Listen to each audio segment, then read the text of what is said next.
የኢትዮጵያ ብሔራዊ ምክክር ጉባኤ የተለያዩ አጀንዳዎችን በማሰባሰብ በታሪክ የቆዩ የልዩነት መንስኤዎችን በመለየት ብሔራዊ መግባባትን ለመፍጠርና ዘላቂ ሰላምን ለማረጋገጥ እየሰራ ይገኛል።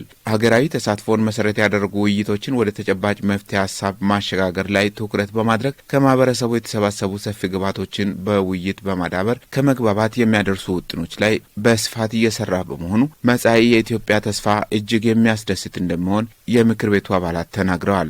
የሀገር ደህንነት ላይ ነው ሁሉም እየተወያየ ያለው። ሀገራችንን የምናስቀጥለው ምክክርና ሰላም ሲኖር ነው ማለት ነው። ከቤት ጀምሮ የተከበረ ሰላም፣ መደማመጥ ሲኖር፣ መዋየት ሲኖር፣ የጋራ ውሳኔ ሲኖር ሀገር ከአንድ ቤተሰብ ነው የምትመሰረተው ማለት ነው። ባላፍነት ደግሞ ሁሉም ምሰራ ከሆነ ቀጣይ የኢትዮጵያችን ከፍታ የጨመረ ይሆናል የሚል እምነት ነው የሚኖረኝ። ሀገራችን ለመጀመሪያ ጊዜ ታሪካዊ የሆነው ሀገራዊ ምክክር ኮሚሽን በሀገር ደረጃ ተጀምሯል።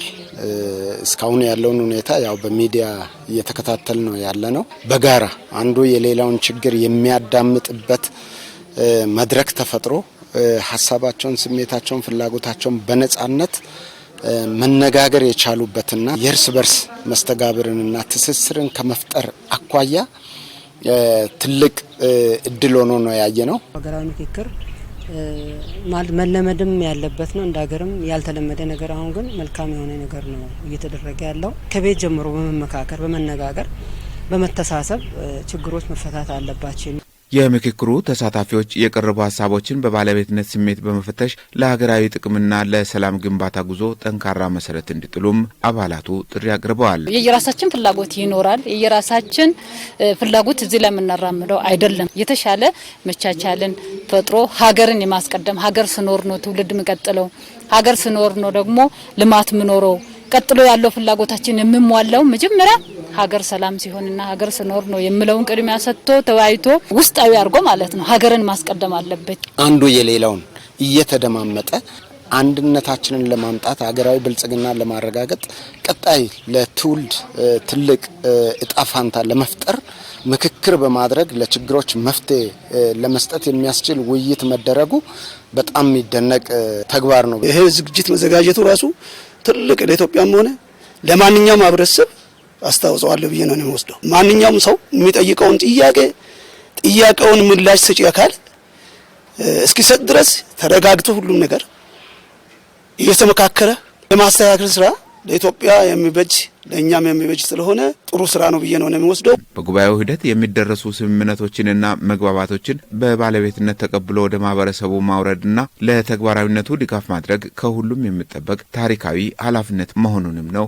የምክር ቤቱ አባላት የተናገሩት። እንደ ምክር ቤት ይሄ ሀገራዊ ምክክሩ ታች ወርዶ እንደ ምክር ቤት አጠቃላይ ከታችኛው መዋቅር ጀምሮ ችግሮችን፣ አለመግባባቶችን በምክክር የመፍታት ዘዴ መጠቀም አለብን ብለን ካለ መግባባት ይልቅ መግባባትን፣ ካለ መስማማት ይልቅ መስማማትን ይዞ በምክክር ችግሮችን የመፍታት ዘዴ ሊቀጥል ይገባል የሚለውን ነገር ማሳወቅ ፈልጋለሁ። ሲጀመርም ምክር ቤት ስያሜ በራሱ የዚህ ትርጉም ያለው ነው ማለት ነው። በምክክር የትኛውም ሀገራዊ ሰላም ጉዳይ ላይም የሀገራዊ ልማት ላይም በሁሉ ነገር ላይ ተወያይቶ ወስኖ ህግ አውጥቶ የሚገባ አካል ነውና አጀንዳ ሊያረግ የሚገባው ነገር ምንድነው? ሀገራችን ላይ ሰላምን ማምጣት የማስፈን ስራ ላይ ነው ማለት ነው። የምክክር ኮሚሽን የሚያስተላልፋቸው ውሳኔዎች፣ ውጤቶች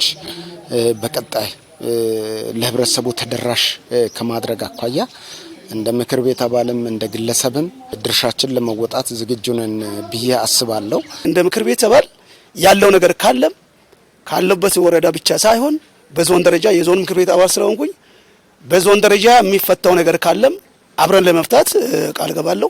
የብሔራዊ ምክክር ኮሚሽኑን በጎ ጅምር በየደረጃው ባሉ መዋቅሮች በማስፋት አለመግባባትን በምክክር የመፍታት ባህልን ለማጎልበት እንደሚሰሩም የዞኑ ምክር ቤት አባላት አረጋግጠዋል።